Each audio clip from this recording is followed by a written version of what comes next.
Ladies and gentlemen of the jury, before you decide this case, I want you to consider one question. One, the defendants have spent years and billions trying to bury. How is an artist with zero capital ever supposed to protect herself in a system where every safeguard has a price tag? How is she supposed to trademark her name when the filing fee alone was more than her rent? How was she supposed to copyright her work when she was choosing between groceries and electricity? How was she supposed to hire legal counsel when the going rate for an hour of help was more than she made in a month?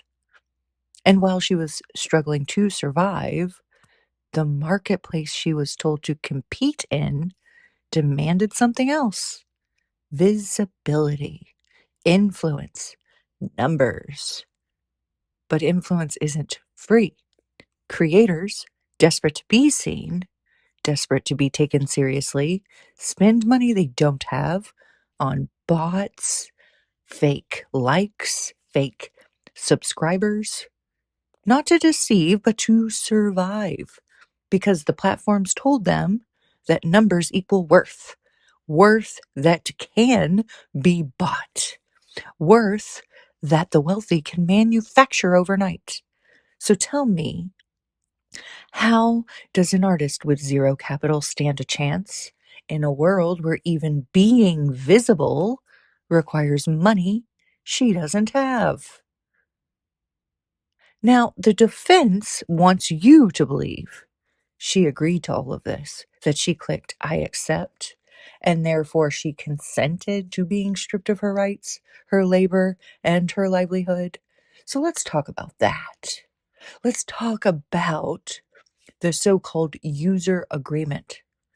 They want you to imagine that it is a fair mutual contract, a handshake between equals. But we all know what it really is: a wall of fine print written by corporate attorneys who count on one thing and one thing only: that no ordinary person, no artist trying to survive, no creator trying to be seen has the time, the training, or the legal education to read, let alone understand, a document longer than a mortgage application. They know that. They rely on that. They designed it that way. And what choice did she have? If she wanted to share her work, if she wanted to participate in the digital world at all, she had to click accept, not because she agreed, but because the alternative was invisibility. And in today's marketplace, invisibility is death. So let me ask you, what kind of agreement is it when one side has all the power, all the lawyers, all the leverage, and the other side has to choose between clicking accept or disappearing? What kind of consent is it when the price of participation is signing away your rights in a document no human being was ever meant to read? What kind of contract is it when the terms are written to protect the powerful and exploit the vulnerable? This wasn't an agreement. It was an ultimatum. It wasn't consent. It was coercion dressed up as convenience.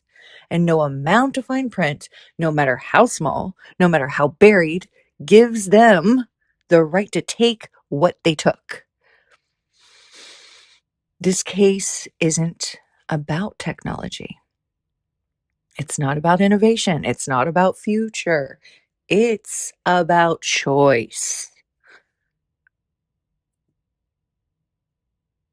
Behind every line of code was a person who chose extraction over ethics. Behind every scraped data set was a boardroom that chose profit over people. Behind every billionaire was a trail of creators who never saw a dime for what they made. They didn't just take work, they took her livelihood. They took her time. They took her belief that the world was fair. But here's the part they never expected: she's still here. And she's not polite anymore. She's not patient. She's not grateful for scraps. She is done being raw material for someone else's profit. They build a system that takes. She's building a story exposing them. And this time, she's not giving it away for free.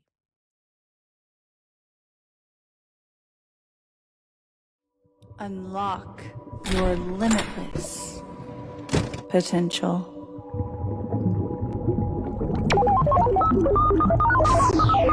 Connect, create, educate.